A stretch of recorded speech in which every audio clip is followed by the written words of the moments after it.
Well, hi guys, it's that time. It's our Monday miracle story of the day. Yes, this is my second take on trying to do this because I came on and said it's that time, our Bible teaching snippet. I'm going to do that tomorrow, okay? Today I want to start the week off with a really good hard punch. I want to tell you a miracle story. Now I'm going to be looking at my notes because this miracle happened May 28th, 2013. And I'm going to have to look at my notes because I don't want to get anything wrong. I try really, really hard to be very, very accurate. In fact, I ask people to write down details from their perspective and give it to me so I can tell the details as accurately as possible. The last thing I want is to get some details wrong and then people not feel like it's true and not believe the miracle because I didn't give an accurate account of it. You know, that's what they try to do with our Gospels. People will read the Gospels and try to tear them apart and say, well, see, they can't be true because they all don't say exactly the same thing. Did you know if you have 2 or 3 people, witnesses, on witness stands in a court hearing, did you know none of those witnesses will tell the exact same story?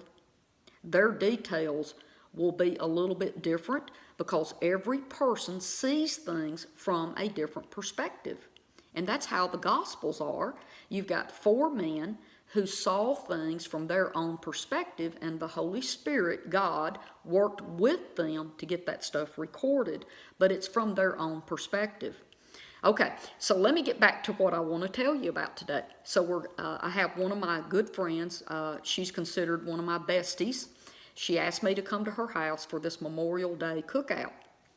Now, I'm sure she loves me and wanted me to come just so I can fellowship and eat with everyone.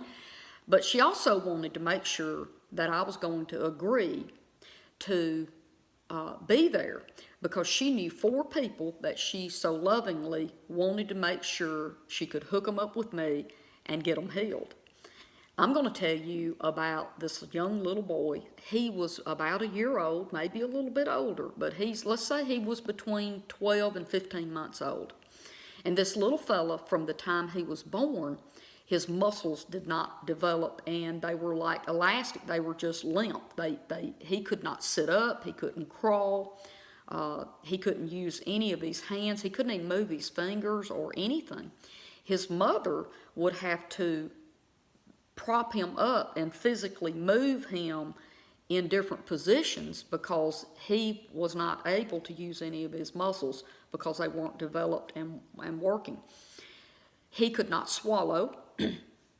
She had to hold him a certain way to feed him this liquid nutrition to keep him alive. And this young lady was the only person who knew how to feed her little boy where he didn't choke because his little throat muscles just would not swallow and take in anything. And I saw him one time and he was having trouble breathing. This poor baby, because his muscles are underdeveloped, his lungs struggled to work as well. Anyway, I love the way my friend set this up. We would just slowly go grab somebody and take them in her house privately without all the other people there knowing, take them to a private room and get to minister to them very quietly, privately. And so it wasn't embarrassing. It wasn't a big show. It wasn't something it just wasn't weird. It was natural and it was very respectful. So anyway, we carried the baby into a bedroom with his grandmother and my friend and me, and we went in that room and I laid hands on him and I commanded his muscles to work and for his entire body to be completely healed. I laid hands on his throat and commanded those muscles to be healed. And look, guys, I've told y'all this before. I pray in tongues. That's what the church calls it. It's also referred to as a heavenly language. Every believer, if they want it, can receive that and have that.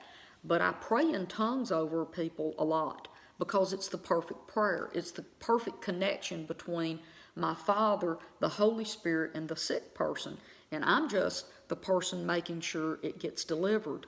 And praying in tongues is an awesome way to make sure that that perfect connection is made. Well, here's the miracle. That night, his mom takes him home to give him a bath.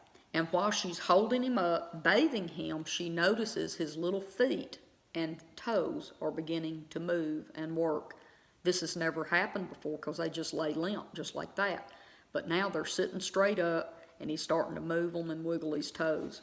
By the next day, he was able to sit up by himself without her, because she had to keep him laying down on his back or his side, just kept rolling him over in different positions, similar to how people do when someone is bedridden and very sick. You know, they'll be laying on their back for an hour or two, and then you move them on their side, and that way they're not laying in one position. And that's what this lady was doing with her little baby boy.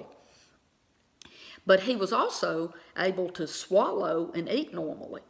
A couple of 3 months later, I got a phone call, and I was asked to come back over and pray for this little man again.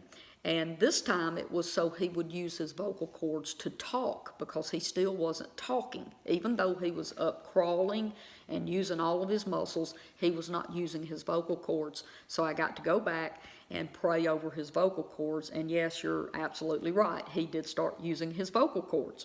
So that's my miracle story today.